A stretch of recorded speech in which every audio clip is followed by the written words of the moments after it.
Hello everyone. तो आज की वीडियो लेक्चर में हम करने वाले हैं साइंस के चैप्टर नंबर 4 के क्वेश्चन आंसर्स और चैप्टर का नाम है पौधों को जानिए। तो शुरू करते हैं हमारे फर्स्ट क्वेश्चन से और हमारा फर्स्ट क्वेश्चन है निम्न कथनों को ठीक करके लिखिए। यानी कि इसमें आपको स्टेटमेंट्स दी गई है और स्टेटमेंट्स कैसी है, गलत। ठीक है, तो आपने उनको ठीक करके लिखना है। तो हमारी फर्स्ट स्टेटमेंट है तना मिट्टी से जल एवं खनिज अवशोषित करता है। अवशोषित करना यानी कि सोखना। तो मिट्टी से पानी को कौन सोखता है? जड़। ठीक है, तो ये पहली स्टेटमेंट क्या है, गलत, क्योंकि इन्होंने क्या बोला है कि तना सोखता है। तो इसकी राइट स्टेटमेंट क्या होगी? जड़ मिट्टी से जल एवं खनिज अवशोषित करती है। इस तरह से हम इसको ठीक करके लिखेंगे। नेक्स्ट पार्ट है पत्तियां पौधे को सीधा खड़ा रखती हैं। तो ये भी क्या है, बिल्कुल गलत। सही स्टेटमेंट क्या होगी? तना पौधे को सीधा खड़े रखता है। ठीक है, पौधे को सीधा खड़ा कौन रखता है? तना। द नेक्स्ट पार्ट इज जड़ें जल को पत्तियों तक पहुंचाती हैं। अब देखो ये भी गलत है। क्यों? क्योंकि जड़ें जल को कहाँ तक पहुंचाएगी? तने तक, और तना पहुंचाएगा पत्तियों तक। ठीक है, तो सही स्टेटमेंट क्या होगी? तना या फिर शाखाएं जल को पत्तियों तक पहुंचाती हैं। शाखाएं होती हैं पेड़ की टहनियाँ। ठीक है, पानी जड़ से कहाँ गया? तने में। तने से कहाँ गया? टहनियों में, यानी कि शाखाओं में, और शाखाओं से कहाँ गया? पत्तों में। द नेक्स्ट पार्ट इज पुष्प में पुंकेसरों एवं पंखुड़ियों की संख्या सदा समान होती है। तो ये भी गलत स्टेटमेंट है। सही स्टेटमेंट क्या होगी? पुष्प में पुंकेसरों एवं पंखुड़ियों की संख्या सदा समान नहीं होती। तो ये ज़रूरी नहीं है कि एक फूल में जितने पुंकेसर हैं उतनी ही पंखुड़ियाँ हों। ठीक है, इन दोनों का नंबर अलग अलग हो सकता है। पुष्प के बारे में मैंने एक अलग से वीडियो लेक्चर बनाया है, आप वहाँ से भी ये चीज़ें कंफर्म कर सकते हो। ठीक है, उसमें हर एक भाग को अच्छी तरह से मैंने समझाया है। नेक्स्ट स्टेटमेंट है यदि किसी पुष्प के बाह्य दल परस्पर जुड़े हों तो उसकी पंखुड़ियां भी आपस में जुड़ी होंगी। तो ये भी क्या है, गलत स्टेटमेंट, क्योंकि ऐसा ज़रूरी नहीं है।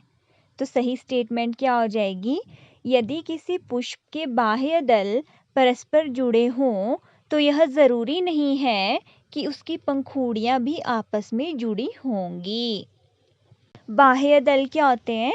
जो पंखुड़ियों के बाहर का हरा हरा पत्तों की तरह भाग होता है। ठीक है, अगर वो किसी फूल में जुड़ा हुआ है तो ज़रूरी नहीं है कि उसकी पंखुड़ियां भी जुड़ी होंगी। ठीक है।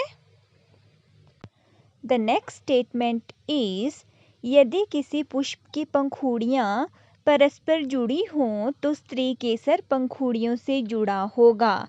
तो ये भी क्या है, बिल्कुल गलत। सही स्टेटमेंट क्या है? यदि किसी पुष्प की पंखुड़ियां परस्पर जुड़ी हों तो यह ज़रूरी नहीं है कि स्त्री केसर पंखुड़ियों से जुड़ा होगा। तो इससे हमें क्या समझ में आता है कि अगर किसी फूल की पंखुड़ियां जुड़ी होंगी तो ये ज़रूरी नहीं है कि उस फूल का स्त्री केसर भी पंखुड़ियों से जुड़ा होगा। ठीक है, वो अलग भी हो सकता है।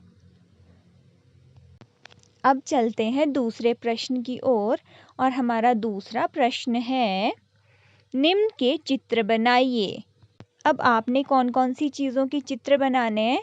एक तो पत्ती हो गई, दूसरा है मूसला जड़, और तीसरा है एक पुष्प यानी कि फूल जिसका आपने अध्ययन किया हो, जो हमने पढ़ रखा है। ठीक है, तो सबसे पहले पत्ती का चित्र बनाएंगे इस तरह से। और पत्ती के कितने भाग होते हैं?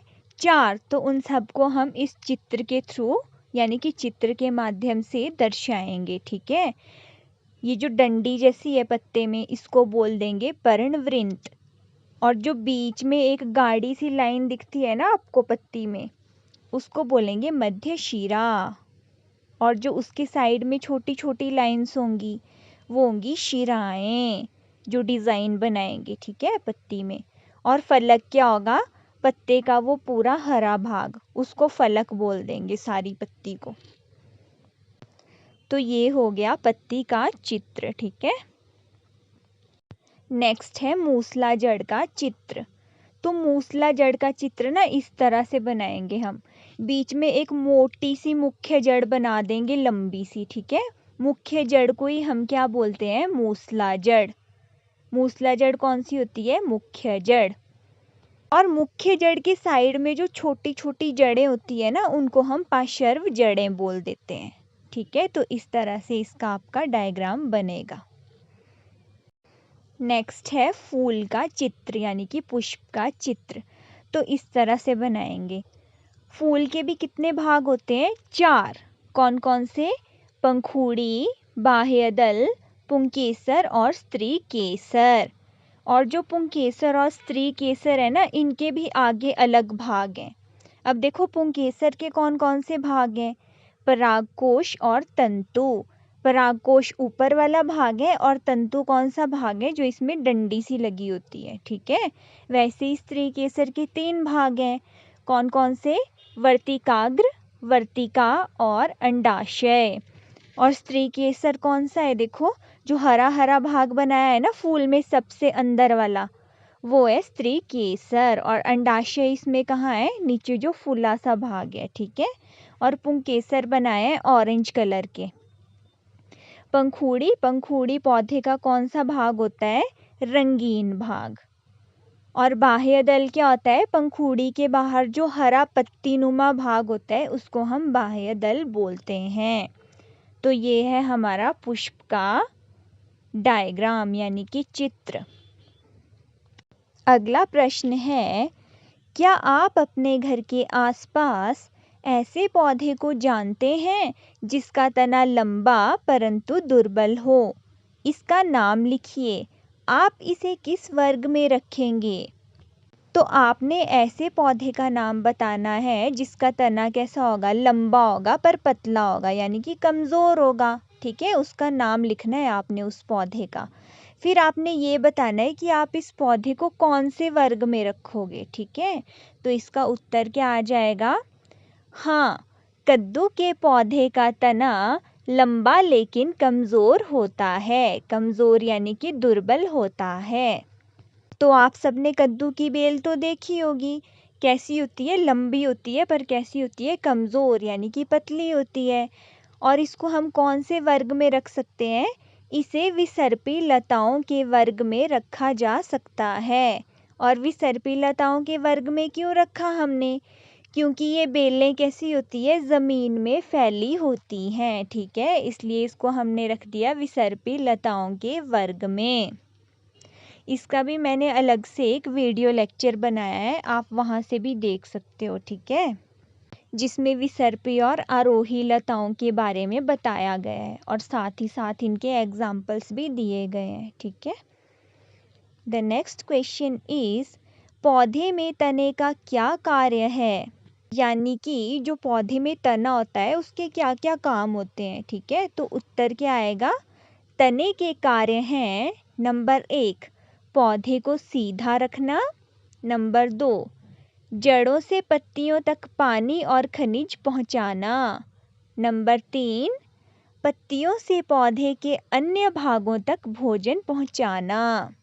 तो सबसे पहले तो तना क्या करता है कि पौधे को सीधा खड़ा रखने में मदद करता है, ठीक है।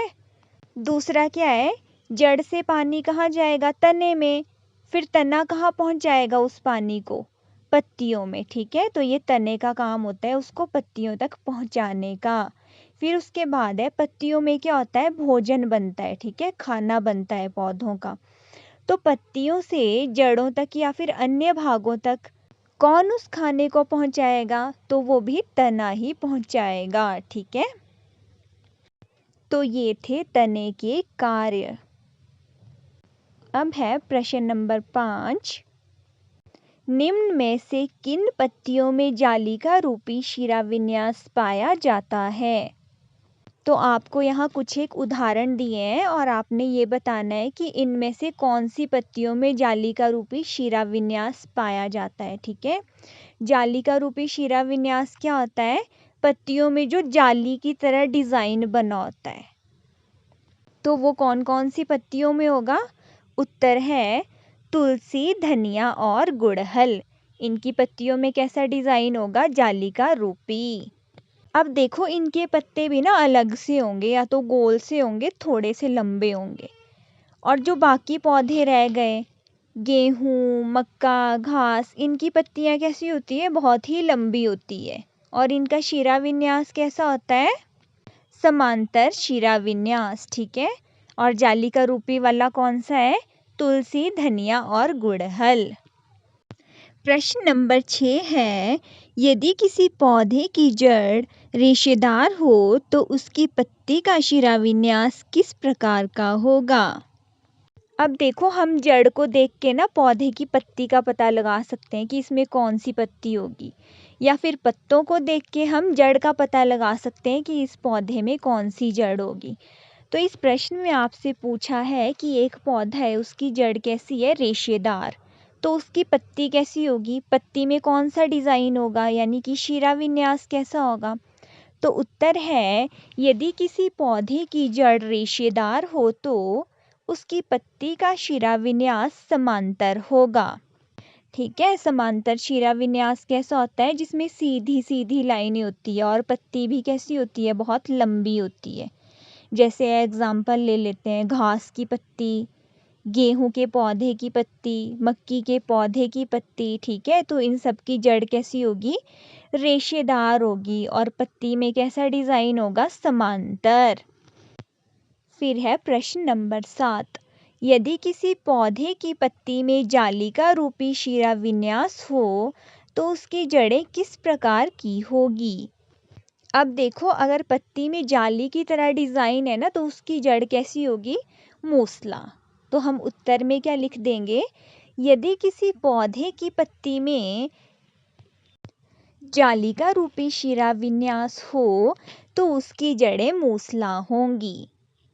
और मूसला जड़ कैसी होती है? मुख्य जड़, जो लंबी सी होती है। ठीक है, और उसमें साथ में क्या होती है? पार्श्व जड़ें लगी होती हैं।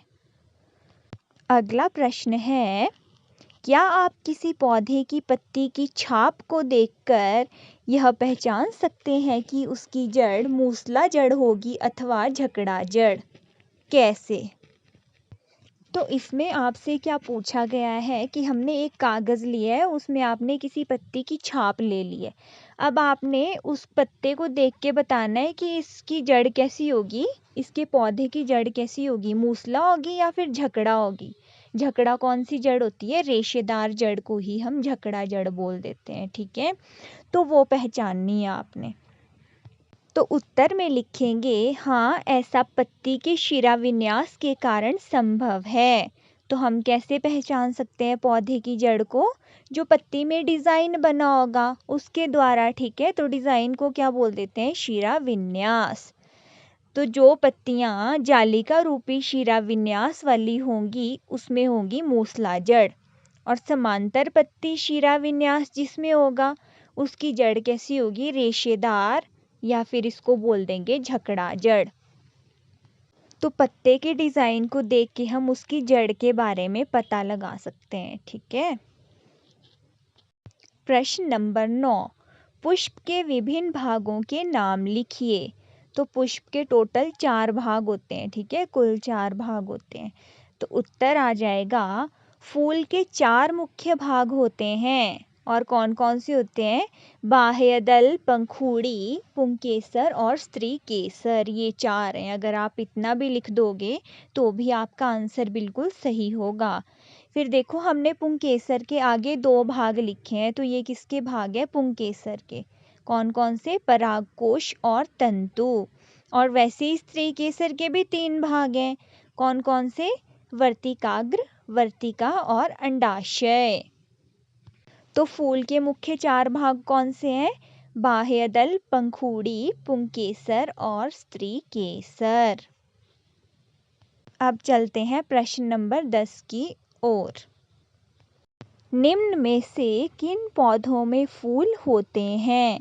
तो यहाँ पे आपको बहुत सारे उदाहरण दिए हैं, आपने बताना है कि कौन कौन से पौधों में फूल लगते हैं। ठीक है, तो ये जितने भी एग्जाम्पल्स दिए हैं इन सब में फूल लगते हैं, तो आप इन सब के नाम आंसर में लिख दोगे। ठीक है, आंसर है घास, मक्का, गेहूँ, मिर्च, टमाटर, तुलसी, पीपल, शीशम, बरगद, आम, जामुन, अमरूद, अनार, पपीता, केला, नींबू, गन्ना, आलू और मूंगफली। इन सब पौधों में क्या होता है? फूल लगते हैं। ठीक है, द नेक्स्ट क्वेश्चन इज पौधों के उस भाग का नाम लिखिए जो अपना भोजन बनाता है। इस प्रक्रम को क्या कहते हैं? अब देखो, पौधे भी अपना भोजन खुद बनाते हैं। ठीक है, तो कौन सा भाग भोजन बनाता है? पत्ते। और इस प्रक्रम को हम क्या बोलते हैं? भोजन बनाने की प्रक्रिया को क्या बोलते हैं? प्रकाश संश्लेषण। तो उत्तर आएगा पत्तियां भोजन बनाती हैं, इस प्रक्रम को प्रकाश संश्लेषण कहते हैं। तो इसके बारे में भी एक सेपरेट वीडियो बनाई गई है पत्ती की। ठीक है, उसमें आपको पत्ते के भाग के बारे में बताया गया है और साथ ही साथ प्रकाश संश्लेषण के बारे में भी बताया गया है, तो आप वो वीडियो भी देख सकते हो।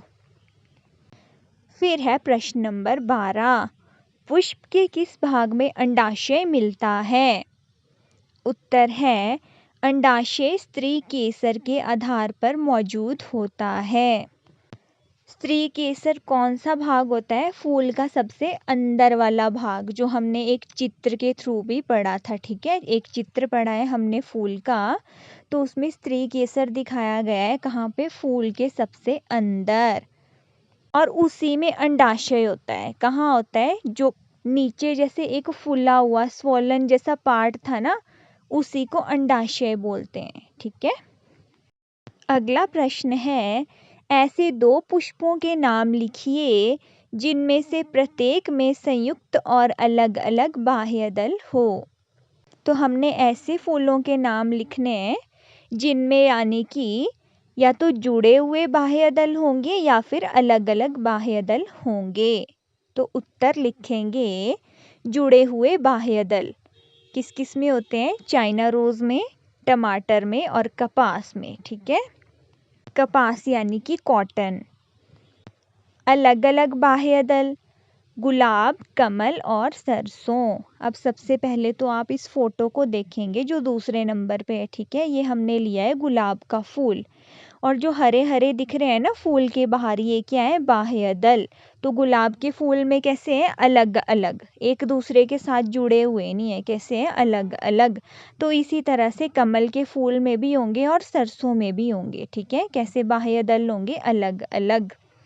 अब जो ऊपर वाला फूल है सफ़ेद रंग का, ये हमने लिया है कपास का फूल। ठीक है, इसके बाह्यदल कैसे हैं? ये जो हरा हरा सा भाग दिख रहा है फूल के बाहर, ये कैसा है? जुड़ा हुआ है, ये अलग अलग नहीं है। ठीक है, तो ये कैसे बाह्यदल हो गए? इसमें जुड़े हुए। तो ऐसे ही बाह्यदल और कौन कौन से पौधों में होंगे? चाइना रोज में और टमाटर में। तो ये हो चुके हैं हमारे सारे question answers complete. Thank you. Video को लाइक करें, शेयर करें और चैनल को सब्सक्राइब करें।